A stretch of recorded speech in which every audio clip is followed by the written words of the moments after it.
Oficjalnie witam Was serdecznie, 21:00, 16 kwietnia, wtorek, drugi dzień z tego tygodnia naszych analiz. Jeśli chodzi o oczywiście w tym przypadku rynki tradycyjne. Pamiętajcie oczywiście, wszystkie treści, które przedstawiam, mają jedynie charakter edukacyjny i w żadnym wypadku nie są to porady inwestycyjne. Jeśli chodzi o złoto, idąc sobie tak można powiedzieć od początku do końca po tych moich obserwowanych instrumentach, oczywiście w międzyczasie możecie też podrzucać swoje i też Wasze propozycje za chwilkę będę brał pod uwagę. Niemniej idąc od początku po tych instrumentach, które mam tutaj u siebie wybrane, zerknijmy sobie na początku na złoto, bo tutaj sformuje się scenariusz, który bardzo często statystycznie podchodzi nam do głębokich mierzeń wewnętrznych, czyli mierzenia 7,86 albo 8,86. O jakim scenariuszu mowa? Mowa tutaj po tej reakcji z 61,8 o wypełnieniu układu harmonicznego wewnętrznego. Zwróćcie uwagę, że mieliśmy pierwsze uderzenie w ten poziom i na drugim uderzeniu już ten poziom negujemy. On już zostaje w tym przypadku wybity. Co prawda mamy delikatną cofkę, niemniej 61,8 już w tym przypadku się za bardzo nie liczy w tej sytuacji. Więc nanosząc sobie jeszcze układ harmoniczny dla obecnej sytuacji, możemy go uformować do tego poziomu wewnętrznego, czyli 7,86 FIBO. To są dokładnie te rejony, okolice 2408-2410. I tu zaobserwujcie, zwróćcie uwagę, co się dzieje na wolumenach. Wolumenów podażowych praktycznie nie ma. Całkowicie prawie, że wolumen podażowy nam tutaj wygasł z tych niższych interwałów i patrząc sobie na to, co się dzieje na D1C, co się dzieje na W1C, myślę, że można tutaj wywnioskować, że dalsze setupy, dalsze poziomy Fibonacciego mogą być tutaj grane. Chodzi o poziomy, które statystycznie są najmocniejsze, jeśli chodzi o zniesienia Fibonacciego, czyli ostatni w tym przypadku poziom wewnętrzny. Statystycznie bardzo często złoto reaguje na poziom 61,8 oraz 161,8. Ten wyższy jest teraz jeszcze aktualnie przed nami, także na ten poziom tutaj ze strategii Fibonacciego należy po prostu uważać. To są jeszcze przed nami rejony okolice 2446. Dlatego aktualna zapora, którą tutaj wskazałem w postaci tego układu harmonicznego wewnętrznego, może być raptem chwilowa. To może być raptem po prostu na reakcję, na chwilowe odbicie, może chwilowe jeszcze się pokręcenie. Finalnie ten ostatni poziom właściwie zewnętrzny z tego mierzenia W1, który Wam wskazałem, jest jeszcze przed nami. Idąc dalej, jeśli chodzi o ropę, tutaj sobie pokazaliśmy dzisiaj setup, jeszcze tylko przypomnę, jak on miał wyglądać, ale chyba też już to widzę i prawdopodobnie Wy też to widzicie. Bardzo podobnie jak do złota, a mianowicie też formuje się formacja harmoniczna. Zwróćcie uwagę, że jeśli chodzi o wolumeny, też powoli zaczyna przejmować nam tutaj pałeczkę wolumen popytowy i stricte ułożenie się trójfalowe w ramach ruchu wzrostowego. Tutaj jest widoczne, także naniesiemy sobie jeszcze siatkę Fibonacciego na całą tę falę, która nam się tutaj uformowała i widzimy tutaj poziomy również do okolic 7,86 Fibonacciego. Także ropa dzisiaj bardzo podobnie do tego, w jaki sposób wygląda złoto. Mamy punkty X, A, B, następnie punkt C i punkt D w tych rejonach 7,86 Fibonacciego i 161,8, czyli w kwotowaniu wyglądałoby to tak, że jest to 86,259 i 86,399.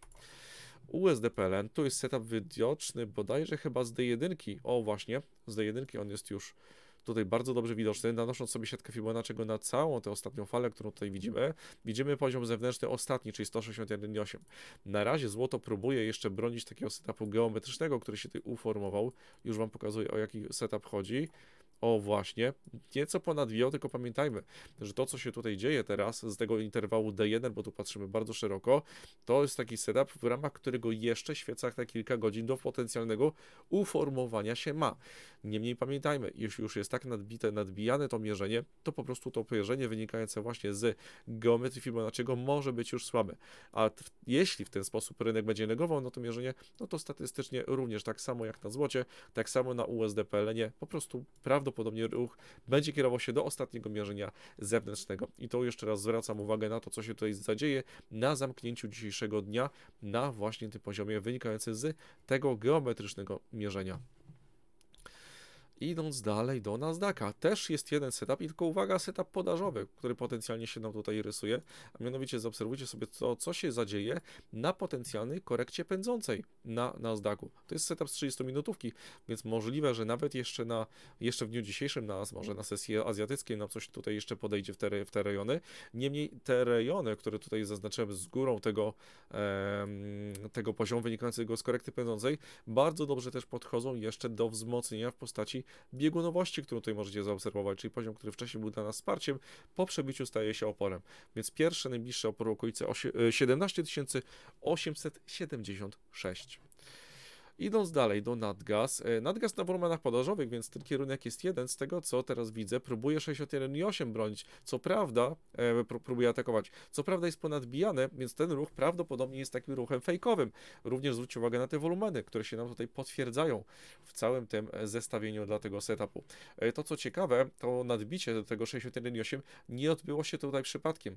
Zwróćcie uwagę, że to nadbicie doszło tutaj do takiej formacji, w tym przypadku opartej dodatkowo na zniesieniu Fibonacciego, czyli ramię, głowa, ramię. Bardzo ładny, ciekawy setup. Na ten moment bardzo dobrze wybroniony. Nanosimy sobie jeszcze siatkę Fibonacciego od dołka do szczytu na tym interwale 4-godzinowym i również tak samo jak na złocie, jak na ropie i jeszcze chyba na czym mówiliśmy? Czy na USD Prime bodajże? Już nie pamiętam. Bardzo prawdopodobne jest to, że uformuje się tutaj setup na układzie harmonicznym wewnętrznym. Jeszcze tylko sobie zweryfikuję wolumeny z tych niższych interwałów. Tak, ale pewnie bardzo podobnie będzie to wyglądało. 30-minutówka zgadza się. Więc bardzo możliwe, że uformuje się nam setup na układzie harmonicznym wewnętrznym, na który bym tutaj zwracał uwagę. Czyli mamy tutaj falę XA, następnie punkt B w okolicy 61,8 i krótka fala BC na, zwróćcie uwagę, bardzo dużej dynamice i zejście do kolejnych poziomów wewnętrznych. Więc na ten setup tutaj jeszcze zwracam uwagę.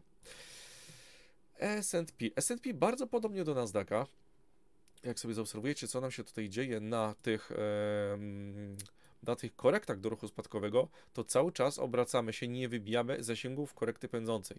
Więc to jest kluczowe dla obecnej sytuacji i też gdyby się tutaj pojawiło jakiekolwiek podejście, no to te poziomy wynikające właśnie z korekty pędzącej również będą dla obecnego schematu tutaj bardzo ważne.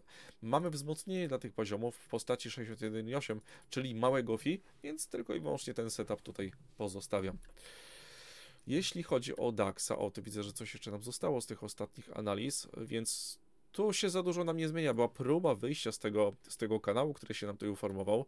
Mówiliśmy sobie o tym potencjalnym poziomie na, uwaga, korekcie pędzącej w ramach ruchu spadkowego. Przypomnę jeszcze, może w ten sposób to rozrysuję, o właśnie. I zwróćcie uwagę, że ten poziom zadziałał. Co prawda była niewielka nadbitka, ale technicznie, finalnie rynek wraca do setupu, a jeśli wraca do tego setupu, no to dalej realizujemy to główne założenie właśnie na scenariuszu wynikającym z dalszych spadków i ewentualnie pojawiających się nowych korekt pędzących. Więc 1 godzinówka nam tutaj pozostaje. Sprawdźmy tylko, na co możemy tutaj liczyć, gdzie możemy patrzeć na ewentualne wsparcia, jeśli chodzi o DAX-a. Po pierwsze, co by się tutaj rysowało, to by się rysowały dwa poziomy wewnętrzne, czyli już patrząc bardzo szeroko o zmierzenia całego tego impulsu, 50 oraz 61,8. Także dopóki nie wybijamy tego kanału, dopóki właściwie niemalże cały czas te korekty pędzące są bronione, no to poziomy wewnętrzne, czyli 50 oraz 61,8 są wciąż przed nami. Wolumenów popytowych nie ma, dlatego obracamy się chwilowo w ramach takiej niewielkiej podaży. Niemniej kierunek dalej jest po prostu jeden. Idąc do euro-dolara, tu złapmy sobie szerszy kontekst. Widzę, że 161,8 jest tutaj bronione. O właśnie, dobijamy do tego ostatniego mierzenia zewnętrznego. Nawet właściwie pierwsze uderzenie mamy, nie kciuk w górę, tylko strzałeczka. Pierwsze uderzenie mamy i czy to, co się tutaj zadziało, jest jakimś zagraniem nietechnicznym? A no absolutnie nie. Zwróćcie uwagę na to, co się dzieje w momencie, kiedy naniesiemy sobie siatkę Fibonacciego na całą tę falę i mamy tutaj 161,8, więc dopóki te jeszcze poziomy zewnętrzne tutaj nam stoją, no to jak najbardziej setup dalej jest aktualny, tylko po prostu utworzyła nam się strefa, w ramach której tworzymy taki, można powiedzieć, klaster. Co prawda z H1 nie jest to aż tak wąska strefa, żeby mówić o jakimś konkretnym klastrze, niemniej po prostu jako bliskie położenie dwóch poziomów będziemy to traktować. To, co jest teraz ważne, to to, aby utrzymywał się cały czas w dywergencji, pomniejszający się wolumen podażowy. Jeśli tak będzie, no to prawdopodobnie w dniu jutrzejszym będziemy rozmawiać o jakimś potencjalnym setupie prowzrostowym. Na ten moment jeszcze oczywiście tego do końca nie widać, bo te wolumeny podażowe dalej są widoczne. Jeszcze nie widzimy tego konkretnego pojawienia się przewagi strony popytowej, więc na ten moment to, co możemy sprawdzić, jakie najbliższe opory, które nam tutaj się pojawiają, to jest opór na korekcie płaskiej, czyli potencjalne odbijanie się od bandy do bandy i w ramach takiej korekty płaskiej bardzo często następuje schemat, w ramach którego po prostu mamy szansę na wygaszenie się wolumenów i pojawienie się jakiejś być może przewagi strony kupującej. To jest oczywiście do zweryfikowania ewentualnie jutro czy pojutrze. Dolar do jena, już sprawdzamy jak on tutaj stoi. Na dziennym interwale wychodzimy na mierzenia zewnętrzne. Statystyka podpowiada nam, że jeśli puszczają ostatnie mierzenia wewnętrzne, czyli 8,86 FIBO, bo to jest to mierzenie kluczowe, o które tutaj w tej zasadzie chodzi, czyli pęka nam okolicy 150,46, to bardzo ważne są aktualnie mierzenia zewnętrzne, czyli pierwsze mierzenie zewnętrzne 127,2 i finalnie jest statystycznie znacznie mocniejsze 161,8 FIBO. Idąc dalej, pszenica, mówiliśmy sobie ostatnio o tym setupie, to jest setup taki trochę bardziej złożony, bo to jest setup na korektę w korekcie. Co ciekawe, bardzo często te korekty w korekcie to są setupy, gdzie widzimy korektę prostą w ramach korekty pędzącej, rzadziej tego typu setup, gdzie widzimy korektę pędzącą w ramach korekty pędzącej. Te mniejsze korekty, które tutaj wskazałem, tymi mniejszymi prostokątami, to są oczywiście korekty ze scenariusza niższego rzędu. To jest, myślę, że dobre sformułowanie. To, co sobie pozwolę teraz zrobić, to odniosę, zwróćcie uwagę, te korekty do aktualnej sytuacji, czyli od tego dołka, gdzie się odbiliśmy i zwróćcie uwagę, że było pierwszy, drugi, trzeci i czwarty raz aktualnie się odbiliśmy. To, co ciekawe, na razie pojawia nam się już powoli dywergencja na wolumenie podażowym. Popytu jeszcze nie widzimy, więc ewentualne retesty tej strefy są bardzo tutaj wskazane. Jeśli jeszcze naniesiemy sobie siatkę Fibonacciego, mamy tutaj 50. Idealnym takim zestawieniem, taką wisienką na torcie byłoby podejście pod 61,8. To jest najmocniejsze wsparcie, które aktualnie tutaj mamy, jeśli chodzi o pszenicę, więc gdyby się to odbyło na takiej jednej świecy czy dwóch, na takich fejkowych świecach podejścia właśnie pod to małe FI, no to byłby taki setup wieńczący temu wszystkiemu. Niemniej 50, tak jak już wcześniej tutaj sobie zaznaczyliśmy, dalej jest tutaj aktywna. Funt do dolara, bardzo podobnie jak do euro-dolara, jeśli dobrze pamiętam, a mianowicie sięgamy już 161,8, zwróćcie uwagę, że ten poziom jest księgowany i dalej nanosząc sobie siatkę Fibonacciego na tego tak zwanego poka, mamy tutaj jeszcze ewentualne podejście do 161,8, więc ten poziom również powinniśmy wziąć tutaj pod uwagę. Niestety nie widać tutaj zgodności z wolumenem, zwróćcie uwagę na te potężne wartości podażowe, więc dopóki tak mocne wartości podażowe tutaj siedzą, no to te setupy ewentualne prowzrostowe mogą być jeszcze tutaj nieaktywowane. Tak sobie pozwolę sformułować. Idąc jeszcze na cukier, tutaj ewidentnie formuje się setup na mierzeniach zewnętrznych, więc trzeba będzie tutaj rozeznawać mierzenia na 127,2 oraz 161,8. Zwróćcie uwagę, jak gładko pękają wszystkie poziomy wewnętrzne, które tutaj się nam pojawiały, więc mierzenia zewnętrzne 127,2 oraz 161,8 są jedynymi, które tutaj pozwolę sobie wskazać. Euro-PLN. Euro-PLN mocno wybija. Ja ostatnio obserwowałem Euro-PLN pod kątem ewentualnego wejścia w pozycję. To co ciekawe, zwróćcie uwagę, tutaj jak tak sobie nanosząc taką potencjalną linię szczytów, zostaje ona wybita, więc takiej analizy klasycznej jak najbardziej to jest już pierwszy setup na to, że prawdopodobnie następuje tutaj jakieś odwrócenie. To co jeszcze dobrze byłoby zobaczyć, to statystyka pokazuje, że jeśli pękają nas setupy na korekcie pędzącej, to jest oczywiście tylko lokalna korekta pędząca, ona aktualnie, zwróćcie uwagę, została już niemalże idealnie dotknięta przez rynek. Gdyby ten setup tutaj pękł, no to widzimy się na dalszych mierzeniach wewnętrznych i to mierzeniach wewnętrznych dosyć ciekawych z racji tego, że potencjał mamy i do 50 i do 61,8. Tylko klucz jest taki, że musi zostać wybity setup na korekcie pędzącej, który aktualnie nas trzyma. Jeśli chodzi o srebro, tutaj dobrze chyba pamiętam, że mamy grane scenariusze z W1, więc bardzo szerokie spojrzenie. Czemu mi się nie chce przesunąć tutaj? Może na D1 na chwilę wrzucę. O, właśnie. O, dziwne. O, teraz się rusza wykres. Jeszcze. Dobra, może na miesięczny wrzucę. Aż mi się wykres tutaj popsuł. Dobra. Silver. Usunę na chwilkę ten wykres i nałożę sobie ponownie nowy. Silver jest.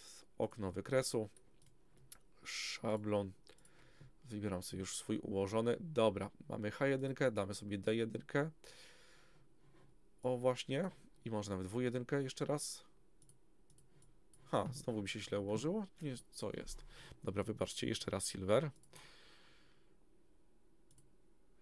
coś mi się to aktywowało, ten instrument tutaj mało ciekawie układa, szablony, ogólny, dobra, to sobie wyłączam, włączam sobie W1, szeroki interwał. A patrzcie, coś mi się tutaj zadziało z platformą, że mi się nie chce tutaj.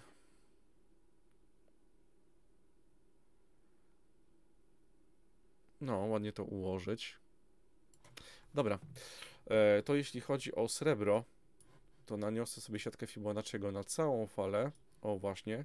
Przesunę sobie wykres do obecnej sytuacji. Patrzymy, gdzie jest 161,8, chociaż zależało mi na tym, żeby zweryfikować, gdzie jeszcze fala jest większa z ewentualnej W1. Niemniej dobra, jeśli nie chce mi się to aktywo tutaj poprawnie pokazać, być może jakiegoś buga mam, to pamiętajcie, żeby nanieść sobie po prostu siatkę Fibonacciego z największej fali, którą macie tutaj w historii, do obecnej sytuacji, czyli do tego dołka i patrzymy wtedy na ostatnie mierzenia zewnętrzne. Dobra, mieliśmy euro-dolar, dolar do jena mieliśmy, pszenica była, funt do dolara był, cukier, euro-PLN, euro-jen jeszcze przed nami. Tutaj też formacja harmoniczna z tego co widzę będzie prawdopodobnie grana, a nawet delikatnie jest ponadbijana. Nie będę tutaj mówił o formacji harmonicznej z racji tego, że zbyt mocno jest ponadbijany ten poziom wynikający z małego fi, więc to pozwolę sobie tutaj usunąć i pozostawiam mierzenia zewnętrzne tylko i wyłącznie. Czyli to jest taki setup na H1, więc prawdopodobnie do zobaczenia prawdopodobnie w dniu jutrzejszym. 164,929. Co my tutaj mamy? Korona norweska do złotówki. Dobra, nakłonimy sobie siatkę Fibonacciego przy tych wolumenach popytowych. Zwróćcie uwagę, jak się bardzo mocno zbudował ten wolumen popytowy. Patrzymy tylko na mierzenia zewnętrzne i uwaga, jeśli będziemy dochodzili do tego poziomu przy takich wolumenach, prawdopodobnie to będzie tylko i wyłącznie chwilowa reakcja. Dobrze byłoby, a właściwie takim idealnym setupem na ten moment byłoby zobaczyć jakiekolwiek odreagowanie, w ramach którego byłaby szansa na wejście w pozycję na najbliższych poziomach wynikających z biegunów. Więc gdyby coś takiego się pojawiło, no to jest to oczywiście poziom do obserwacji. No i silver już mówiliśmy. Dobra, NKLA wypełnia układ. Siaty dopakowane, czekam. Ok, już patrzę. NKLA, miałem go chyba tutaj. Okno wykresu. Szablony ogólne. Tak. Powyłączam sobie. Tu na wydłużeniu FIBO bodajże chyba się poruszamy. Jeszcze tylko sprawdzę. Tak, tu jeszcze mamy nieco miejsca, jeśli chodzi o NKLA. Nanosimy sobie siatkę Fibonacciego. Mamy 886, tylko uwaga, bo to zależy oczywiście na jakiej platformie to obserwujesz, bo cała ta strefa jest do ewentualnego zaatakowania. Na H1C widzimy bardzo mocne wolumeny podażowe. Na M30 zaczyna już się pojawiać tutaj dywergencja, co jest bardzo dobrym znakiem, więc gdyby jeszcze na tej dywergencji było to uderzenie w to wydłużenie Fibonacciego, no to idealny w ogóle setup pod to, żeby właśnie, uwaga, układ harmoniczny wewnętrzny tutaj wypełniać. Co prawda jest on bardzo głęboki, nie można powiedzieć, że nie. Tutaj mi się, o właśnie, zepsuło mi się. Teraz już to poprawiam. Nie można powiedzieć, że nie jest szeroki, bo jak najbardziej jest szeroki, bo my nawet wybijamy 886. Niemniej te układy harmoniczne właśnie wypełniają strefy. To nie jest tylko właśnie jeden poziom, na który patrzymy.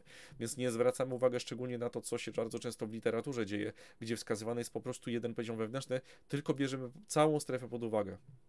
I tak wygląda oczywiście ta strefa, którą tutaj nałożyłem. Hel jeszcze mówiłeś. Dobra, poszukajmy. Ctrl-U. Hyln. Nie mam niestety tego instrumentu tutaj.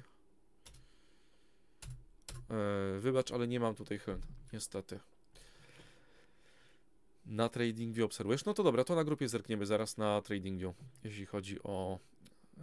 to jest Nyln? Nie, chyba chodziło Ci o Hyln, jeśli dobrze pamiętam. APPL, ok. Już patrzymy. Apple ci chodzi, ok. Dobra. Pokaż symbol. Gdzie ja tutaj mam Apple? Pierwszy od góry, okno wykresu, szablon. Ogólny sobie swój ustawiam. Wolumen niech się nam jeszcze zaczyta, ale widzę, że się chyba nam tutaj klaster delta nie zaczyta.